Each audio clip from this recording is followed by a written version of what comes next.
Phone tapping వ్యవహారం తెలంగాణ పాలిటిక్స్లో కాకరేపుతోంది.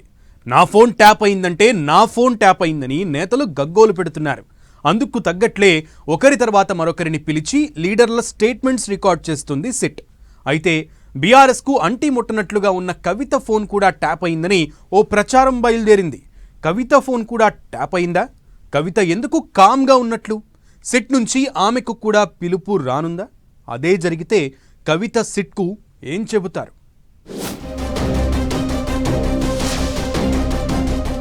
తెలంగాణలో హాట్ టాపిక్గా ఫోన్ ట్యాపింగ్ ఎపిసోడ్.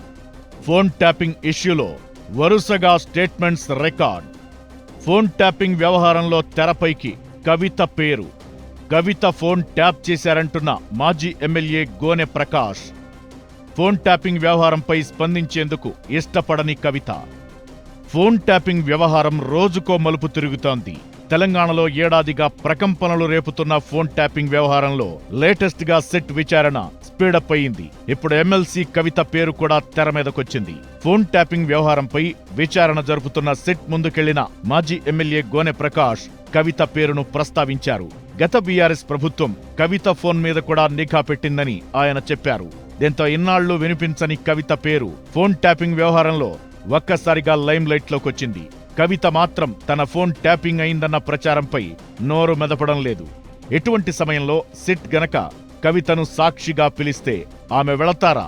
వెళితే ఏం చెబుతారన్నది రాజకీయ వర్గాల్లో ఆసక్తి రేపుతోంది.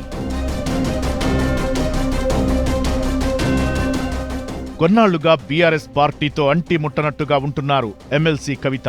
ఆమె రాసిన లేఖ బయటకి రావడం, ఆ తరువాత చిట్ చాట్లు, ప్రెస్ మీట్లు అంటూ కవిత చేసిన వ్యాఖ్యలతో గులాబీబాస్ ఆగ్రహంగా ఉన్నారన్న టాక్ ఉంది. అందుకు తగ్గట్లే కాళేశ్వరం విచారణ రోజు ఫామ్ హౌస్ కు వెళ్లిన కవితతో మాట్లాడేందుకు కూడా కేసీఆర్ ఇష్టపడలేదంటున్నారు. ఈ నేపథ్యంలో కవిత బీఆర్ఎస్ లో ఉన్నారా లేరా అన్నట్లుగా ఉంది ఆమె ప్రెజెంట్ సిచ్యువేషన్. సరిగ్గా ఇదే టైంలో బీఆర్ఎస్ హయాంలో కవిత ఫోన్ కూడా ట్యాప్ అయిందని గోనె ప్రకాష్ బాంబు పేల్చారు. అయితే ఫోన్ ట్యాపింగ్ అంశంపై ముందు నుంచి సైలెంట్ గా ఉంటూ వస్తున్నారు కవిత. మీ ఫోన్ కూడా ట్యాప్ అయింది కదా అని మీడియా అడిగినా సమాధానం చెప్పేందుకు కవిత ఇష్టపడలేదు. తన ఫోన్ ట్యాప్ అయిందని గాని లేదని గాని చెప్పలేదు కవిత. కనీసం తన ఫోన్ ట్యాపింగ్ వార్తను కూడా ఖండించలేదు.